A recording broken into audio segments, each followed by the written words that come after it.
виконавцям. Так, це буде не гурт, це буде виконавець, але цей виконавець – це гурт.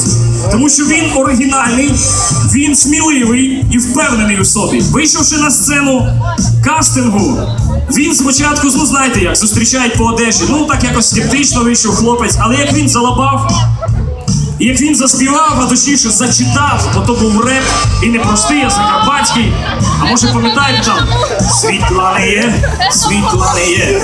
Помните, ні? Було, так? Так от, на сцені він, під ваші оплески, я запрошую сюди чувака з Бак-Іршави, Коша Гаша, зустрічайте!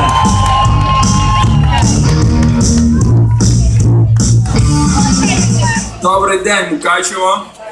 Сьогодні мало знаємо рок хіп-хопом. І прошу звукачів включіть, будьте добрі, перший біт. Трек «Ми з тобою ще комусь треба». Вірш мого знайомого мукачівця Віталія Керестена.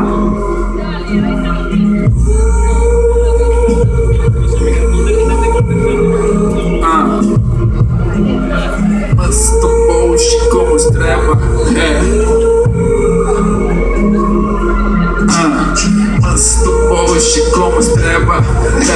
Начальство дзвонить до мене і до тебе. Ще тиждень не чувствуєш, пірвися до банка. Ну й це ще ніч, бо прийшло письмо на суд із банка. Думали про отпуск, у тебе в голові Франція. Но ми обоє забили, у нас у двіру за услуги. Квитанція непокорними, пачку не покладемо. Кіно на закачку, бо вже пустий.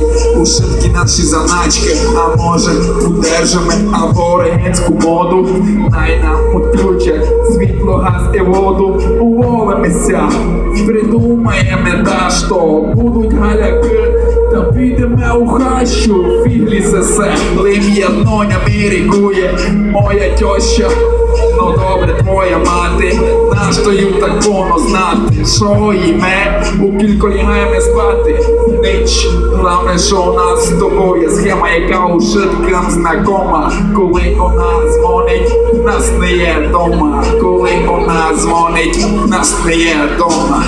Ніч, главне, що у нас з тобою є схема, яка ушиткам знакома. Коли вона дзвонить, нас не є дома.